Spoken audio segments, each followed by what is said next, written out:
बारिश उस रात कुछ ज्यादा ही तेज थी। कैमरा धीरे धीरे एक सुनसान सड़क पर चलता है। बिजली चमकती है। एक पुरानी जर्जर इमारत दिखाई देती है, शांति गेस्ट हाउस।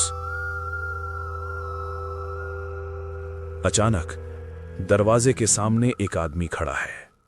उसके हाथ कांप रहे हैं, कपड़े भीगे हुए हैं और आंखें जैसे किसी ने डर को उनमें कैद कर दिया हो। वो फुसफुसाता है, अगर ये वीडियो किसी को मिल जाए तो प्लीज कमरे नंबर 13 में मत जाना। इतना कहकर कैमरा जमीन पर गिर जाता है। 3 दिन पहले आरव एक यूट्यूबर था। उसे डरावनी जगहों पर वीडियो बनाना पसंद था। लोगों को डर पसंद है, वो हंसते हुए कहता, और मुझे व्यूज।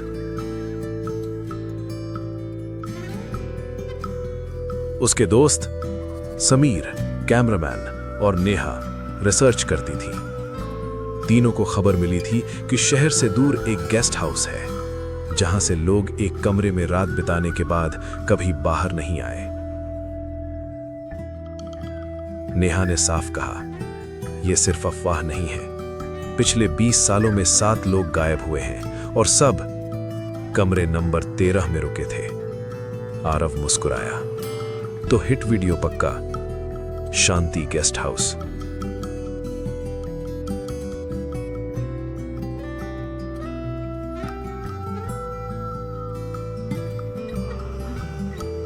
गेस्ट हाउस का मालिक एक बूढ़ा आदमी, हरिदत्त। उसकी आंखें कुछ ज्यादा ही थकी हुई थी। कमरा 13 खाली है?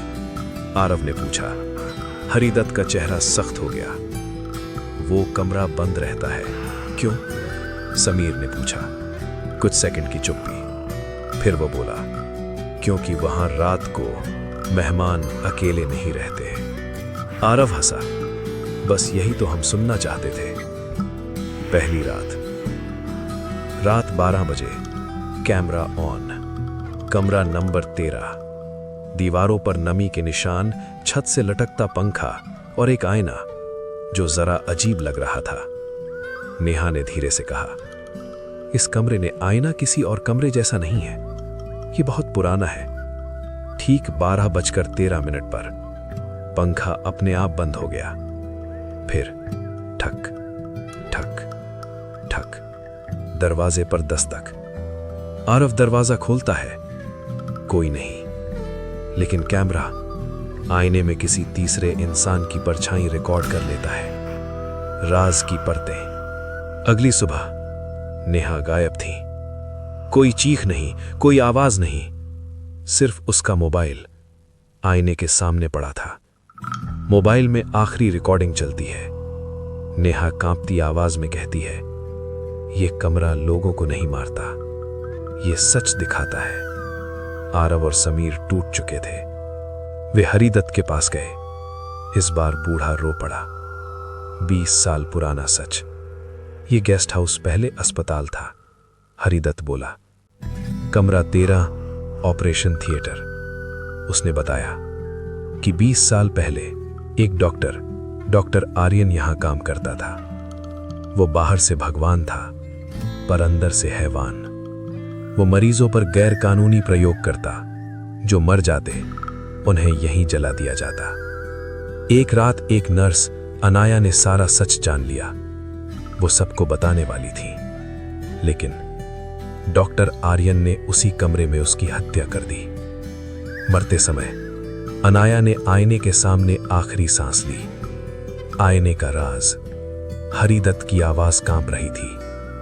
कहते हैं अनाया की आत्मा उस आईने में कैद हो गई। वो उन्हीं लोगों को दिखती है जिनके अंदर कोई बड़ा राज छुपा हो। आरव सन्न रह गया। समीर ने धीमे से पूछा, तो नेहा? हरिदत्त ने सिर झुका लिया। नेहा जानती थी कि तुम दोनों क्यों आए हो। आरव कैमरा लेकर कमरा नंबर 13 में अकेला गया। आईने के सामने खड़ा हुआ। अचानक आईने में अनाया नहीं, आरव खुद दिखाई देता है। लेकिन वो आरव खून से सना हुआ था। यादें लौट आईं। सच सामने आ गया। आईना सच दिखाता है, झूठ नहीं। अचानक पीछे से आवाज आई, अब तुम भी यहां रहोगे। समीर की लाश जमीन पर पड़ी थी।